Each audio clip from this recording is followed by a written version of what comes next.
সন্মুখত অজস্ৰ মুছলমান মানুহ ধিং বটদ্ৰাত নিৰ্বাচনী প্ৰচাৰ অভিযান চলাবলৈ গৈছে ভূপেন বৰাই সন্মুখত মুছলমান দৰ্শকক দেখি ভূপেন বৰা উৎফুল্লিত হৈ গৈছে প্ৰথম পৰ্যায়ৰ নিৰ্বাচন অনুষ্ঠিত হৈ গ'ল প্ৰথম পৰ্যায়ৰ নিৰ্বাচনৰ সময়ত প্ৰচাৰ অভিযানত অংশগ্ৰহণ কৰি ভূপেন বৰাই হতাশাত ভুগিছিল হেলিকপ্টাৰ লৈ নিৰ্বাচনী প্ৰচাৰ চলাবলৈ গৈ ভূপেন বৰাই কোনো এখন সভাত 500ৰ অধিক মানুহ দেখা পোৱা নাছিল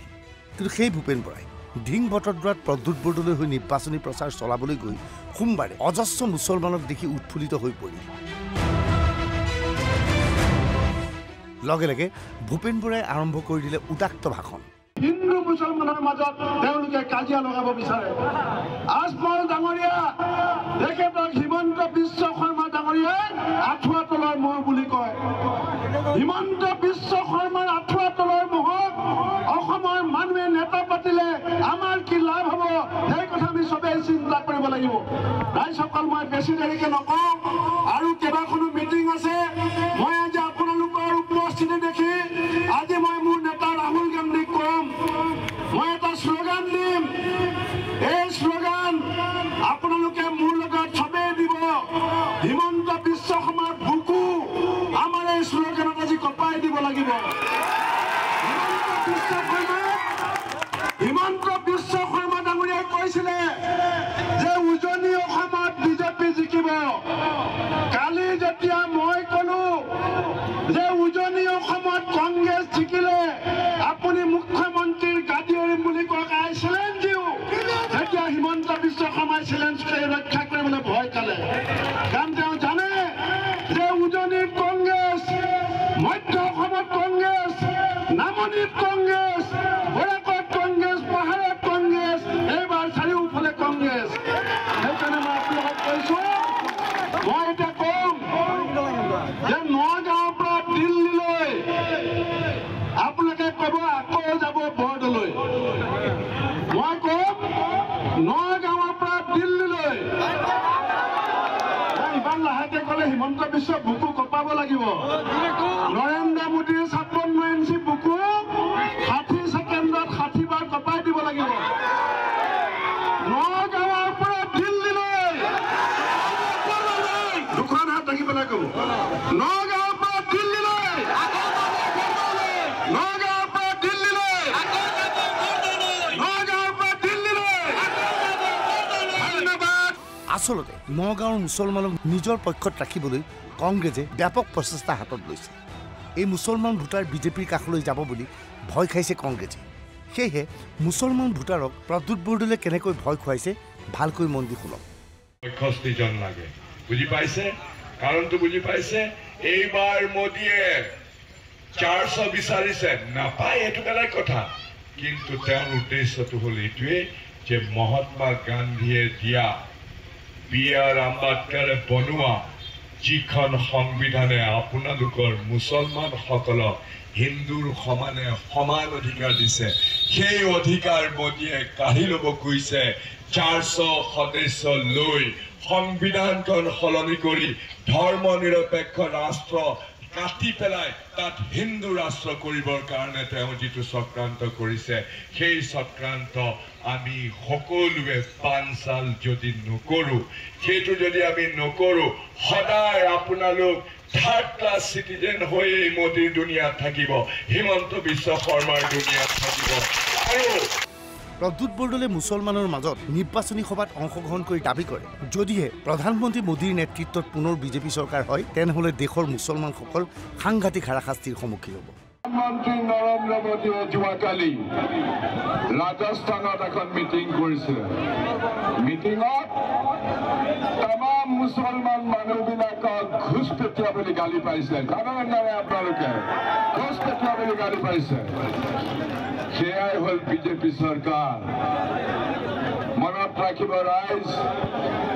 আৰু মাত্ৰ 3 দিনৰ পিছত আপোনালোকে গোটেই 18 বছৰৰ ওপৰৰ আপুনি মই সবেই আমাৰ জীৱনৰ আটাইতকৈ ডাঙৰ আটাইতকৈ গুৰুত্বপূৰ্ণ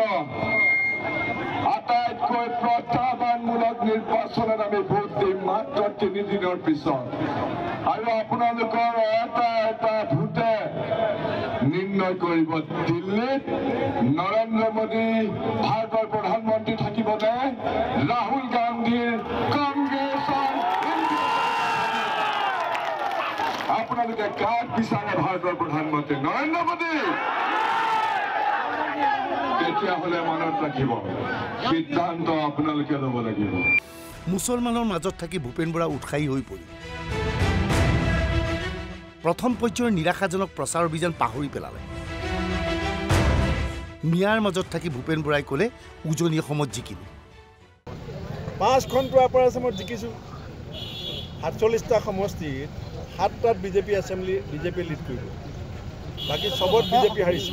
মুখ্যমন্ত্ৰী চেহেৰা দেখিছেনে নাই এতিয়া মঞ্চ দেখিলেই মাইক দলিয়াই দিয়ে নাচিবলৈ আৰম্ভ কৰে ইণ্ডিয়াত কেতিয়াবা এনেকুৱা CM দেখিছে ডেন্স কৰি থকা ডেন্স কৰিবলৈ মন থাকিলে চিনেমাত যাব লাগে বিহু দলত জইন কৰিব লাগে ইলেকশ্যনৰ মিটিঙত ভাষণ দিবলৈ আহি পেলাই মাইক দলিয়াই দি ভাষণ দিয়া বন্ধ কৰি নাচিবলৈ কেলে লাগে নগাঁৱত মুছলমান ভোটাৰৰ কাষত সোমবাৰৰ দিনটোত কমেও 6খনৰো অধিক নিৰ্বাচনী সভাত অংশগ্ৰহণ কৰে প্ৰদেশ কংগ্ৰেছৰ সভাপতি ভূপেন বৰাই এইখিনি সময়ত বহি থকা নাছিল বিজেপিৰ মন্ত্ৰী পীযুষ হাজৰিকাই কমেও 4খন সভাত অংশগ্ৰহণ কৰে সোমবাৰৰ দিনটো আটাইকেইখন সভা আছিল সংখ্যালঘুৰ মাজত দেখা গৈছিল বিজেপিৰ সভালৈ ব্যাপক হাৰত সংখ্যালঘু ভোটাৰ আহিছে পীযুষ হাজৰিকাৰ দাবী আজিৰ তাৰিখত কংগ্ৰেছৰ সভাতকৈ বিজেপিৰ সভালৈ অধিক হাৰত মুছলমান ভোটাৰ আগমন ঘটিছে গতিকে নগাঁৱত বিজেপিৰ ফলাফল ভাল হ'ব কিমান হৈছে আমাতকৈ বেছি হৈছে নে কম হৈছে কমেই আছে আমাতকৈ কম হৈছে নে বেছি হৈছে মানে আজি একচুৱেলি ৰিজাল্ট ওলাই গ'ল মইতো আজ 4 দিন 5 দিন দুটা পঞ্চায়ত লৈ মিটিং কৰিছোঁ অন্য কওক ঢিঙত এতিয়ালৈকে চাগে 10খন 12খন কৰিলোঁ ৰূপহীত 10খন 12খন কৰিলোঁ প্ৰত্যেকখন মিটিঙতে 7,000 10,000 মানুহ ভূপেন বৰা ডাঙৰীয়া প্ৰথম আহিছে আৰু সমষ্টিত 3খন বা 4খন মিটিং কৰিছে মানুহ আধাতকৈ আমাৰ মিটিঙতকৈ কম হৈছে আজি ৰিজাল্ট ওলাই গ'ল আচলতে এইকেইদিন বিজেপিৰ সভালৈ ব্যাপক হাৰত মুছলমান মহিলাৰ আগমন ঘটিছে লগে লগে প্ৰশ্ন হৈছে কিয় আহিছে এই মুছলমান মহিলাসকল বিজেপিৰ সভালৈ মুছলমান মহিলা আহিছে কিয় অৱশেষত ৰহস্য বিচাৰি পালে ভূপেন বৰাই অৰুণোদয় ফৰ্ম ল'বলৈ গৈছে অৰুণোদয় ফৰ্মখন দিলে ল'বই চৰকাৰ আমি থাকোঁতো আঁচনি দিছোঁ এখন সমাজবাদী গণতান্ত্ৰিক ৰাষ্ট্ৰত চৰকাৰে জনসাধাৰণক সহায় কৰাটো স্বাভাৱিক কথা এনেই মিয়া মুছলমানক ফৰ্মখন নিদিয়ে এতিয়া ইলেকশ্যন বুলি কৈছে যে মিটিঙত আহিবি ফৰ্মখন লৈ যাবি ফৰ্মখন লৈছে মই সুধিছোঁ এতিয়া আপোনালোকে দেখি আছে যে কৈছে গা দেখাবলৈ গৈছোঁ ভোট দিওঁতে নেদেখে কোনেও আৰু মানুহে কি কৈছে যে পদুম ফুল নগাঁৱত ছাৰ ইমান ৰঙা কেলে হৈছে পদুম ফুলৰ ৰং অসমত বেলেগ নগাঁৱত প্ৰাৰ্থীজনে হাত লগাৰ লগে লগে বেছি লাল হৈ গ'ল মানুহে কৈ আছে আপুনি শুনিছে মানুহে কৈ আছে যে তলা আছে আজমলৰ লগত চাবি আছে হিমন্ত বিশ্ব শৰ্মাৰ লগত নগাঁও মানুহৰ মুখৰ কথা মই আপোনাক কৈছোঁ নাই আপোনালোকে হে যে কৈছে যে তলা আজমল ডাঙৰীয়াৰ লগত চাবি আছে হিমন্ত বিশ্ব শৰ্মা ডাঙৰীয়াৰ লগত সব মানুহে বুজি আছে চিন্তা নকৰিব ভূপেন বৰাই আশা প্ৰকাশ কৰিছে নগাঁৱৰ পৰা মুছলমানৰ ভোটৰ জৰিয়তে এইবাৰ প্ৰদ্যুৎ বৰদলৈ পুনৰ জিকি যাব পাৰিব দিল্লীলৈ ব্যুৰ ৰিপৰ্ট NB নিউজ